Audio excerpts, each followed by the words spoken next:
Presta atenção aqui.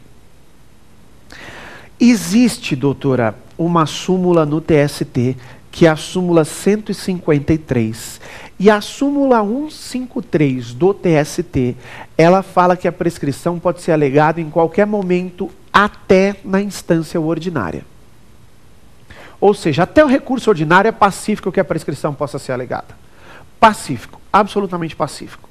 O que acontece é, a partir do momento em que a prescrição deve ser declarada de ofício pelo juiz, a prescrição passou a ser matéria de ordem pública. E por ser matéria de ordem pública, pode ser arguída em qualquer momento processual. Toda matéria de ordem pública pode ser arguída em qualquer momento processual. André, isso é pacífico? Não, está longe de ser.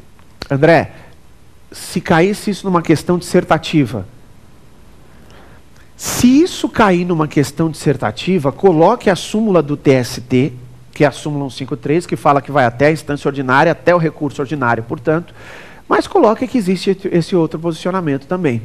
Tá? André, e se a questão for objetiva, marco X aonde? Ah, marco X na súmula do TST, né? Até a instância ordinária. Tá? Conquanto, repito, exista discussão sobre o tema, justamente em razão desta alteração do artigo 219, parágrafo 5º do CPC. Joia? Valeu, grande beijo, obrigado pela pergunta. Próxima, por favor, vamos lá? Professor, eu queria saber se na Justiça de Trabalho existe perempção. Existe sim, existe perempção. Quando que ocorre a perempção no âmbito do Judiciário Trabalhista? 3 arquivamentos consecutivos da ação. 3 arquivamentos consecutivos caracteriza a perempção da ação. Tá? 3 arquivamentos consecutivos caracteriza a prescrição, a perempção da ação. Arquivou a primeira vez, o cara não foi à audiência, ele tem mais 2 anos para promover a segunda. Arquivou a segunda, tem um prazinho de 6 meses que ele tem que ficar, tem uma puniçãozinha de 6 meses que ele tem que ficar sem promover a ação trabalhista. Arquivou a terceira, já era. É claro que estamos falando de ações contra a mesma parte. Reclamante e reclamados idênticos. Né? 3 ações trabalhistas contra a mesma parte caracteriza a perempção. 3 ações arquivadas, vamos deixar claro. 3 arquivamentos consecutivos caracteriza a perempção da ação. Assim como ocorre no direito comum, ocorre no processo do trabalho.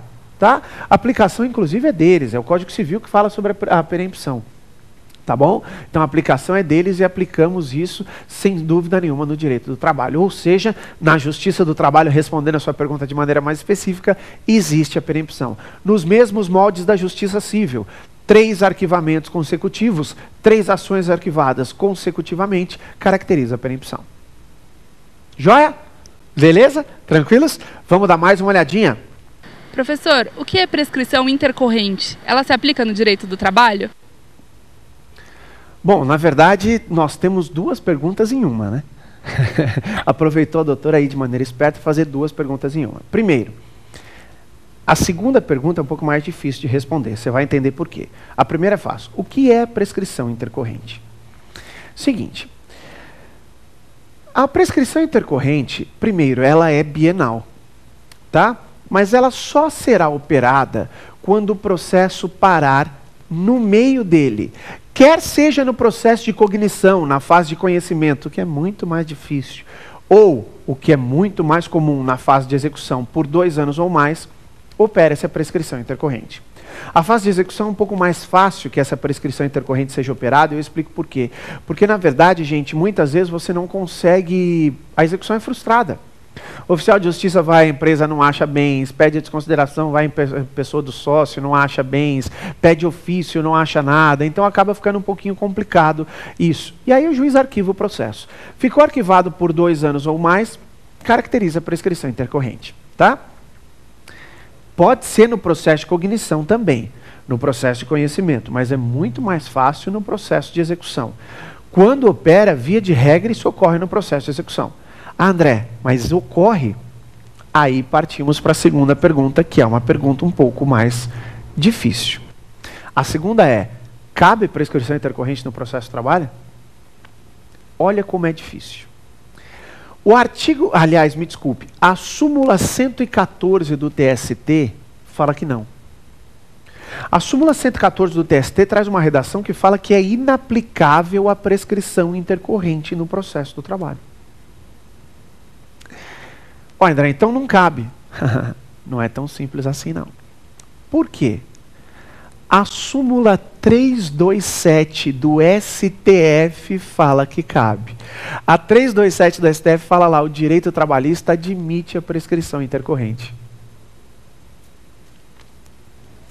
Ah, André, o que tem mais força, doutores?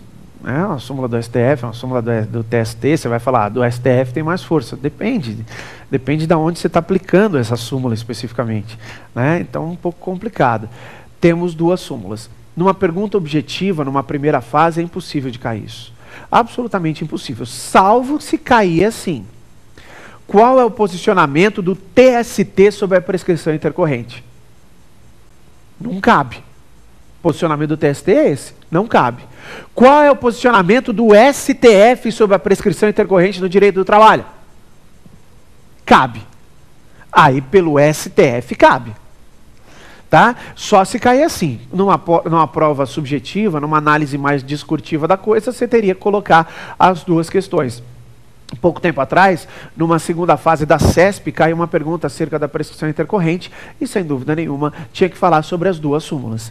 André, não foge não. Qual é a sua posição acerca do tema? Cabe, para mim cabe. Para mim não há dúvida que cabe. Acho o fim da picada esta súmula do TST. E explico por quê. O artigo 884 da CLT, que fala de embargos à execução, quando ele traz no parágrafo 1º as matérias que podem ser vinculadas nos embargos, ele fala de prescrição ou quitação da dívida. Qual é a prescrição que eu poderia falar nos embargos, nos embargos à execução? Só pode ser intercorrente. Ué, está na fase de execução, a prescrição na fase de execução que só pode falar, só pode ser intercorrente. Não tem outra. A própria CLT fala sobre o cabimento dela. O TST errou. No meu entender, pelo menos, o TST errou na aplicação dessa súmula 114. Joia? Beleza? Tranquilos? Mais uma vez eu queria agradecer demais a participação de vocês aqui e falar para vocês, pelo amor de Deus, não vamos não vamos nos sentir prejudicados se vocês não conseguiram falar, trazer alguma pergunta aqui não. Mais uma vez eu trago. provafinal@lfg.com.br. Manda e-mail para cá que eu prometo que eu e a minha equipe a gente responde as dúvidas que vocês tiverem. Mas o programa ainda não acabou não. Segura aí mais um pouquinho que eu volto com o último bloco do nosso programa, que é o X da questão.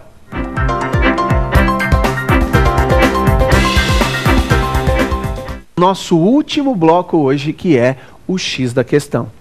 Tem muita gente até que fala para mim assim, né? Ô André, você fala que é um bloco muito importante. É porque é aqui que nós vamos saber como aplicar na prova, ou como a prova aplica e a gente consiga responder aquilo que foi falado no tema do dia. Então eu separei duas questõezinhas aqui para vocês sobre a prescrição. Uma até controvertida demais, que é essa primeira. Eu até entendi qual foi a intenção da OAB acerca disso, mas que foi essa primeira questão.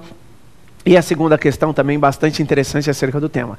Vamos dar uma olhadinha então nessas questões aqui? Pode jogar a primeira lá. Olha aí, ó, da OAB aqui de São Paulo, prescrição quinquenal. A pergunta é sobre a prescrição quinquenal. A. Deve ser declarada de ofício? B. Somente pode ser arguida na defesa? C. Deve ser arguida na inicial? Ou D. Pode ser arguida em qualquer instância e tribunal? Olha, gente, para mim, a questão tinha que ser anulada. A alternativa A e a D estão corretas. Sabe por que eles trouxeram essa A? Deve ser declarada de ofício? Porque a intenção deles era jogar a última alternativa, que é, pode ser arguida em qualquer instância e tribunal, mas, por quê? A intenção deles, e saiu no gabarito a alternativa D, mas a intenção deles era que a A não, porque a A era pode ser declarada de ofício, e não deve. Está errado. Deve. Analisa a redação do 219, parágrafo 5º do CPC. Fala, o juiz pronunciará de ofício a prescrição. É dever do juiz, ele é obrigado a fazer isso. Não me venha com essa não, que o juiz pode declarar a prescrição de ofício. Pelo que está no CPC, ele deve declarar a prescrição de ofício. Então,